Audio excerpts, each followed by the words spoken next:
a longtime friend of the family and a longtime friend of this show. Eric Bischoff joining us live. Eric, I was talking to our producer, Will, here, who's with me this morning. I said, well, who do we know that has gone through a situation with maybe specifically with Turner, with what is now Warner Media and everything that's happening right now with CNN and CNN Plus. Obviously, if you didn't hear earlier, they had their big launch and they were hoping for 150,000. They're hoping for what? 2 million in the first year. They launched with 10,000 subscribers. And now we are seeing kind of panic happen as they have decided this morning to suspend all external marketing spends for CNN Plus, and they laid off their chief financial officer. All this happens at the same time when Discovery is kind of merging right now, and you had this sort of ancillary. Maybe just give people, Eric, just a couple minutes of your story and what you've been through with this. And obviously, we're going to get your thoughts and expertise because you were involved with, and I'm wearing it in your honor, a Turner merger that did really change the landscape. And that was at a time when you were producing shows that millions of people were watching. Well, first of all, it's a privilege to be here. Thank you very, very much for the invitation. It's like Groundhog Day for me in a way, watching everything that's going on with this merger. And, I'll just start off by saying, I've only been through one major corporate merger in my life. And that, of course, was the AOL Time Warner Turner merger. And going into that period, having never experienced it before, much more experienced people at the executive level than me all said, don't worry about it. Things are going to be great. You're really not going to start seeing any structural, major changes for at least a year or 18 months. And that was true. A lot of the changes that occurred in Turner Broadcasting as a result of the merger, especially the first one, Turner or Time Warner, it was very, very gradual. Nothing happened too quickly. And what I find interesting about this situation is that David Zaslav came out pre-merger and pretty much made it clear. In fact, he referred to CNN as an advocacy platform as opposed to a news platform, and vowed to take CNN in the direction of hard news. And that made sense to me because CNN has been hemorrhaging cash and viewers for such a long time. Let me take that back. I don't know if they're hemorrhaging cash or not, but they've certainly been hemorrhaging viewers. Yes. And, if you look at Discovery and its success, a lot of that has to do with their fiscal responsibility and managing costs and producing content that you could produce for a budget but still attract a major audience, a successful audience. That's the opposite of CNN.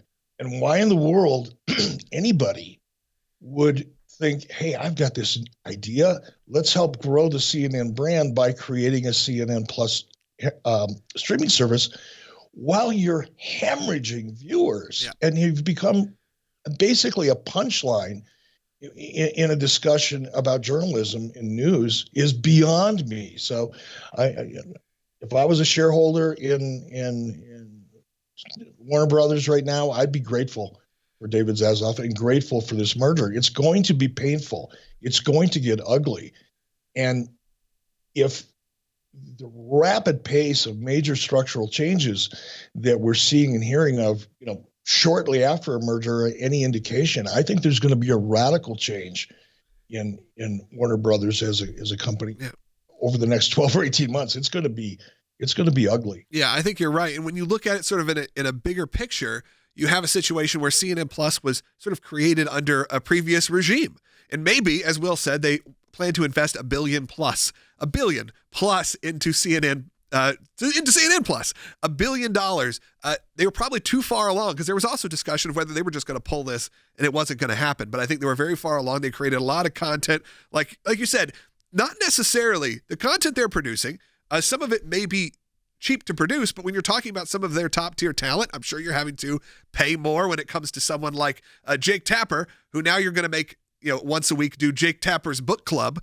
Again, something that legit, that's the show. If you go CNN Plus right now, it's Jake Tapper's book club is like the first thing you see. It's Jake Tapper in a leather jacket looking cooler, or parenting advice from Anderson Cooper. And it's him talking to experts at parenting. That would be interesting. Who's that for? I mean, that's not even for your core people who, at least maybe there's the couple 100,000 people that watch CNN a night that would potentially, they probably get enough, but potentially wouldn't pay. And you're giving them this weird ancillary content. You know, what's interesting. I mean, if you compare what CNN Plus is trying to do and compare it to what Fox has done with their streaming platform, the quality of the content is really amazing at the Fox streaming platform. Yeah. And they're taking people that are stars, legitimate stars who have a strong audience and following, and they're extending their stars, so to speak, into very, very interesting content.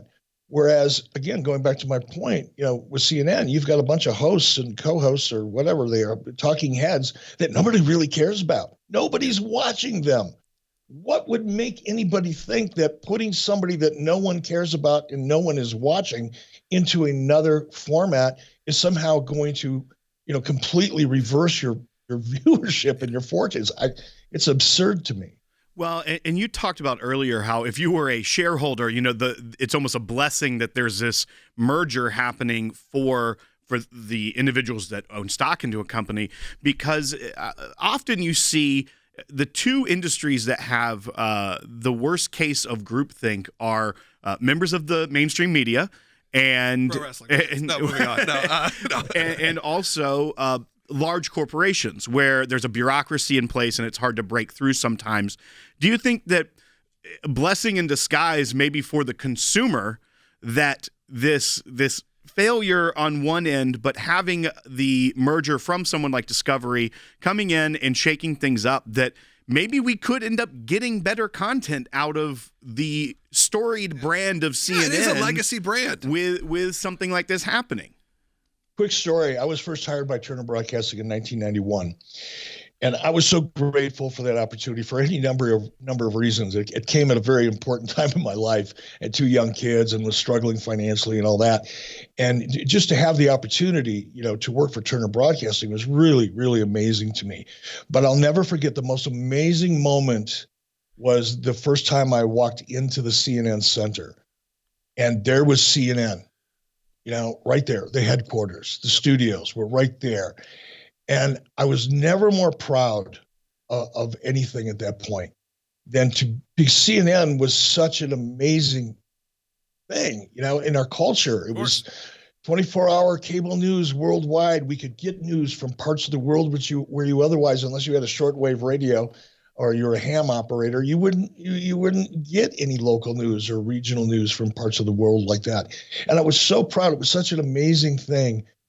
I'll never forget that. And to see where CNN is now, like I said, it's basically a punchline in the discussion of journalism. It's a joke. It's sad. And, you know, I have so much respect for Ted Turner. And let's face it, Ted is, you know, very much a liberal individual. You know, he supports a lot of liberal causes. He's still, to this day, heavily invested in environmental issues.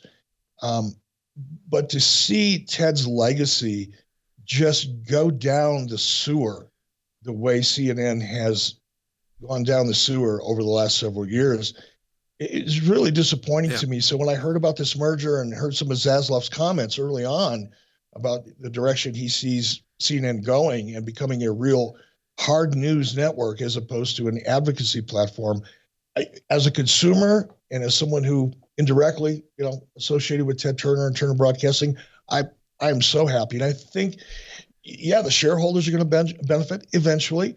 Yeah. I think consumers are going to benefit eventually, but I think this country is going to benefit eventually.